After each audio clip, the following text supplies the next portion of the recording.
Republican पक्ष खोरीपचे नवनियुक्त राष्ट्रीय अध्यक्ष सन्माननीय देशकजी गिरीशबाबू खोब्रागडे यांची राष्ट्रीय अध्यक्ष म्हणून नियुक्ती झाल्यानंतर आज या मुंबई शहरामध्ये मुंबई प्रदेशच्या पदाधिकाऱ्यांची बैठक त्यांच्या उपस्थितीत आयोजित करण्यात आलेली आहे।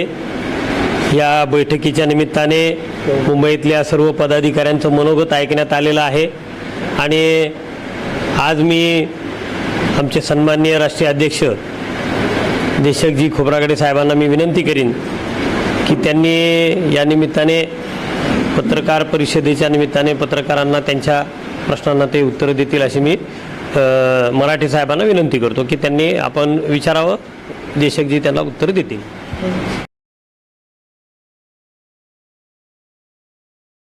सर नमस्कार, आपलं स्वागत आहे। आज छत्रपती शाहू महाराजांच्या जयंतीनिमित्त आपलं इथं आगमन झालं, आपलं स्वागत आहे। पक्षाची नेमकी ध्येयधोरण आपण अध्यक्षपद स्वीकारल्यानंतर कशा पद्धतीने पुढे सुरू आहे, त्याचप्रमाणे पक्ष कार्यकर्ता सदस्यता नोंदणी अभियान आणि आगामी महानगरपालिका, नगरपालिका, जिल्हा परिषद निवडणुका या येत्या काही महिन्यात म्हणजे दिवाळीनंतर होण्याची दाट शक्यता आहे। त्या दृष्टीने पक्षाकडून नेमका कशा पद्धतीने प्रयोग सुरू आहे किंवा आपल्याकडून या संदर्भात नेमकं काय पुढील कार्यकर्त्यांना आदेश देण्यात आले? आजच्या छत्रपती शाहू महाराजांच्या जयंतीच्या पर्वावरती आज मुंबई या ठिकाणी पक्ष कार्यालयामध्ये स्थानिक स्वराज्याच्या निवडणुकींना घेऊन जे आपण म्हणतो की चांदा ते बांद्रा आज पूर्ण ज्याला आपण महाराष्ट्रामध्ये ज्या निवडणुका लागणार आहेत, मी यासाठी सांगू इच्छितो रिपब्लिकन पक्षाचे संस्थापक सरचिटणीस बॅरिस्टर राजाभाऊ खोब्रागडे यांची जी पहिली निवडणूक ही नगर परिषदच्या माध्यमातून उपाध्यक्ष म्हणून निवडून आलेत आणि त्यांनी दिल्लीच्या राज्यसभेमध्ये उपसभापती राज्यसभापर्यंत त्यांनी ती मजल गाठली। अशा रिपब्लिकन पक्ष खोरीपाच्या माध्यमातून येणाऱ्या स्थानिक स्वराज्याच्या निवडणुकीमध्ये आपण जी काही विविध गट असतील रिपब्लिकन ऐक्याच्या माध्यमातून आपण स्वतंत्रपणे या निवडणुकीला समोर जाण्याच्या अनुषंगाने संघटनात्मक पक्ष बांधणीच्या अनुषंगाने पक्षातील सदस्य नोंदणी असेल, पक्षांच्या पदाधिकाऱ्यांच्या नियुक्त्या असतील, जी काही स्थानिक स्वराज्याला जे पोषक वातावरण असेल त्या संदर्भात आपण सर्वांना समाविष्ट करून या निवडणुकीला समोर जाण्याचा आपण एक निर्धार आणि एक निश्चय आपण या ठिकाणी ठेवलेला आहे। आमच्या मुंबई महाराष्ट्राचे मुंबईचे प्रांताचे भागवत कांबळेजी यांच्या नेतृत्वात भाऊ निर्मोने आमचे पक्षाचे महाराष्ट्राचे अध्यक्ष आणि या समस्त मुंबई नगरीतील पदाधिकारी आणि चांदा ते असं मी बांद्रा म्हणेल पूर्ण संपूर्ण महाराष्ट्रामध्ये या निवडणुकीला एक लक्ष्य प्राप्तीकडे आम्ही वाटचाल करीत आहोत, अनुषंगाने प्रयत्नशील आहोत। नवीन सदस्यांची जी नियुक्ती आहे ते जे काम आहे त्याची प्रक्रिया कुठपर्यंत आहे? ती प्रक्रिया मागील आमची 5 जूनला आम्ही ही प्रक्रिया सुरू केलेली आहे। संपूर्ण महाराष्ट्रामध्ये ही सदस्य मोहीम नोंदणी ही सुरुवात झालेली आहे। त्या अनुषंगाने सर्व स्तरावरती किमान 2 लाखच्या वरती सदस्य मोहीम या ठिकाणी आपण एक लक्ष ठेवलेलं आहे। तर त्या लक्ष्य प्राप्तीकडे आपण रिपब्लिकन पक्ष कार्यरत आहे। मी या ठिकाणी खंबीरपणे सांगू शकतो की यावेळेस आम्ही चांदा ते बांद्रा म्हणजे आम्ही मोठ्या निवडणुकीमध्ये यश प्राप्त नाही करू शकलो असेल, काही काळांतराने आम्ही मागे पडलो असेल, पण आता आम्ही स्थानिक स्वराज्याच्या निवडणुकीच्या माध्यमातून आता रिपब्लिकन पक्षाची एक नवी दिशाला, एक नवी वाटचालीला नव्या स्वरूपाने आणि एक रिपब्लिकन चळवळ जिवंत राहण्याच्या अनुषंगाने ही काही चळवळ किंवा रिपब्लिकन पक्ष हा संपुष्टात आणण्याचा जो काही कट कारस्थान ज्यांनी ज्या पक्षांनी केलेलं आहे त्या कट कारस्थानाला कुठेतरी आम्ही एक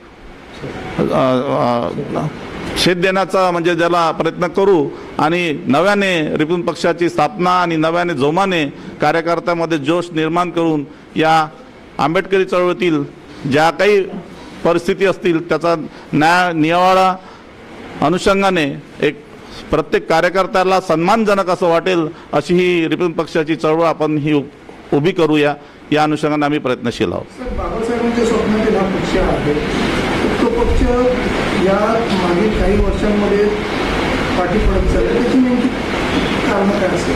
अशी बरेचसे नेमकी कारणं आहेत. रिपब्लिकन पक्ष हा नेहमी सन्मानाने समोर जात गेला, पण काही रिपब्लिकन चळवळीमधील पण काही लोकांचा दोष आहे. या दोषामध्ये मी एकमेकांवरती दोषारोपण देण्याच्या अनुषंगाने काही बोलू इच्छित नाही. तरी पण आपण जो प्रश्न केला की याला छेद पाडण्याच्या मध्ये मागे त्याकालीनमध्ये असतील काँग्रेस असेल किंवा इतरत्र जे काही पक्ष असतील त्यांनी कुठेतरी एक लालसा आमच्याच पक्षातील लोकांना किंवा आमच्या सहकारी जे पक्ष असतील त्यांना लालसा दाखवत कुठेतरी पदांचा ओहोपोह देत कुठेतरी पक्षाला छेद काढण्याचा प्रयत्न केला आणि त्यामध्ये ते लोक यशस्वी झाले. पण त्यावेळेस ते यशस्वी झाले असेल तरी पण आजच्या परिस्थितीत बघितलं गेलं तर ते स्वतः पण मागे पडलेले आहेत. म्हणजे त्यांची पण परिस्थिती खूप काही चांगली नाही. पण आता सर्व विषय बाजूला ठेवत नव्या जोमाने रिपब्लिकन मुवमेंट ही कार्यरत एक लोकांच्या माध्यमातून लोकांना असलेला अभिप्रेत असलेला रिपब्लिकन पक्ष आता तो यशाच्या वाटचालीकडे जाण्याच्या प्रयत्नाने आम्ही सर्वजण प्रयत्न करत आहोत. लोकसभेच्या निवडणुकीमध्ये आपल्या पक्षाने महाविकास आघाडी सोबत जा त्यांना सहकार्य केलं, नंतर विधानसभेला त्यांनी तुम्हाला बरोबर घेतलं आहे. त्यामुळे तुम्ही वेगळेपणाने निवडणुका लढला. आता सद्यस्थितीमध्ये युतीमध्ये कोणाच्या जाणार आहात महायुतीमध्ये किंवा महाविकास स्वतःचं स्वतंत्र अस्तित्व राहणार नाही. इतर पक्षांना ज्या पद्धतीने या देशातील राजकारण ज्या पद्धतीने सुरू आहे याला कुठेतरी रोखण्याच्या अनुषंगाने पक्षाने जी भूमिका घेतली की काँग्रेससोबत महाविकास आघाडीसोबत जाण्याच्या अनुषंगाने तर ती कुठेतरी एक हानी व्हावं नाही, कुठेतरी एखाद्या विचाराला कुठेतरी हानिकारक असलेला असं काही पक्ष निवडून यावं नाही म्हणून काँग्रेस किंवा महाविकास आघाडीला आम्ही प्रयत्नशील राहिलो. पण त्यानंतरच्या ज्या विधानसभाच्या ज्या निवडणुका लागल्यात पक्षाच्या वतीने बरेचसे प्रयत्न करण्यात आलेत, पण कुठेतरी रिपब्लिकन चळवळ ही कुठेतरी मजबूत व्हावी नाही हा महाविकास आघाडीतील घटक पक्षांना पण वाटायचं. तर त्यांनी जाणून बुजून म्हणजे पक्षातील रिपब्लिकन पक्षाला कुठेतरी अगर समजा ही चळवळ मजबूत व्हायला लागली आपण कुठेतरी मागे पडू म्हणून त्या अनुषंगाने त्यांनी तो त्यांचा आपल्या कट कारस्थानाने त्यांनी आपल्याला म्हणजे ती जी साथ द्यायला पाहिजे होती ती साथ दिली नाही. तर त्याच पर्वावरती आम्ही महाराष्ट्रातील निवडणूक लढलो आणि बऱ्याचशा प्रमाणामध्ये आम्ही चांगले आमचे जे उमेदवार आहेत आपले ढोले साहेब वगैरे जे आहेत नांदेडकडनं चांगल्या मतं भेटली. पण यश अपयश होत असतो. पण आता खूप झालं. आता येणाऱ्या काळामध्ये पक्षाच्या कार्यकर्त्याला कुठेतरी एक आपल्याला न्याय मिळवून देण्याच्या अनुषंगाने किंवा रिपब्लिकन पक्षाला बांधणीच्या अनुषंगाने आता आपल्याला समोर जावं लागेल आणि पक्ष स्थापनेच्या अनुषंगाने किंवा पक्षाला एक मोठी भरारी देण्याच्या अनुषंगाने सर्वजण आपण एकत्रित येऊन निवडणुकीला समोर जाऊ आणि यावेळेस आपला पक्षाचं खातं खुल्लंच पाहिजे असं माझं चांदा ते बांद्रा संपूर्ण महाराष्ट्रामध्ये या निवडणुकीमध्ये आपण रिझल्ट देऊ एवढं मी आपल्याला गावही देऊ शकतो.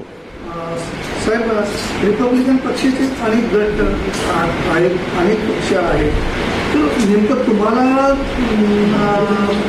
मतं देण्याकरता तुमची स्पेशल आयडेंटिटी काय असणार त्यांच्यामध्ये? स्पेशल आयडेंटिटी म्हणजे आजच्या परिस्थितीला जसं आता मुंबईमध्ये या साहिल वार्ड ज्या याच्यामध्ये सायन या वार्डामध्ये जसं तिथचे स्थानिक प्रश्न असतील किंवा जसं ब्रेकरच्या संदर्भात असेल किंवा रोड ॲक्सिडेंट झाले असतील कुठेतरी व्यवस्थेला कुठेतरी म्हणजे अनुषंगाने प्रयत्नशील आहेत. त्यामुळे कसं आहे की लोकांची जोपर्यंत तुम्ही लोकांचं कामं करणार नाहीत किंवा जोपर्यंत तुम्ही समोर त्यांचं पाठबळ करणार नाही तोपर्यंत तुम्हाला कोणी काही हे करणार नाही. तर त्या अनुषंगाने पक्षाचं संघटन हा फार म्हणजे मजबूतीने समोर येऊन राहिला आहे. त्यामुळे पक्षाचे जे कार्यकर्ते आहेत ते तन मन धनाने एक कार्यरत असल्यामुळे मला तरी असं वाटतं की त्यांच्यामधला जो विश्वास आहे तो विश्वास यावेळेस डगमगणार नाही आणि ते निवडून येतील आणि रिपब्लिकन चळवळ ही परत उभारण्यास प्रयत्नशील राहील. यंदापासून रिपब्लिकन पक्ष खोरीपाचा जय हो सुरू होईल. हां, नक्कीच होणार. रिपब्लिकन पक्ष खोरीपाचा रिपब्लिकन पक्ष खोरीपाचा. आणि या सगळ्या पार्श्वभूमीवर बॅरिस्टर राजाभाऊ खोब्रागडे, बॅरिस्टर श्यामबाबू खोब्रागडे, गिरीश बाबू खोब्रागडे, दिवंगत रिपब्लिकन नेते माजी आमदार उपेंद्रजी शेंडे, दत्ता कट्टी साहेब, ईश्वरीबाई, या सर्व त्यागी नेत्यांची जी परंपरा आहे त्या परंपरेला साजेसं एक तरुण नेतृत्व, त्यागी, निस्वार्थी, प्रामाणिक नेतृत्व रिपब्लिकन चळवळीला आज या निमित्ताने लाभलेलं आहे. जे देशक गिरीशबाबू खोब्रागडे बॅरिस्टर साहेबांच्या कुटुंबातले, त्यांचा त्याग आहे त्या कुटुंबाचा, आणि निस्वार्थी तरुण कार्यकर्ता. समाजाला आज तरुण नेतृत्वाची गरज आहे. आतापर्यंत गेल्या 5-25 वर्षात ज्या लोकांनी नेतृत्व केलं आहे त्यांनी पक्ष कुठल्या तरी पक्षाच्या दावणीला बांधण्याचं काम केलं आहे. त्याच्यातून आम्हाला सोडवायचं आहे. आम्हाला रिपब्लिकन ब्रँड समाजामध्ये इस्टॅब्लिश करायची आहे पुन्हा एकदा, आणि रिपब्लिकन म्हणूनच आम्हाला पुढे जायचं आहे. आणि त्या दृष्टिकोनातून एक तरुण आणि नवं नेतृत्व जे निस्वार्थी आहे, प्रामाणिक आहे, त्यागी आहे, त्या परंपरेतून हे आलेलं जे नेतृत्व आहे हे घेऊन आम्ही समाजाच्या पुढे जाणार आहोत. धन्यवाद.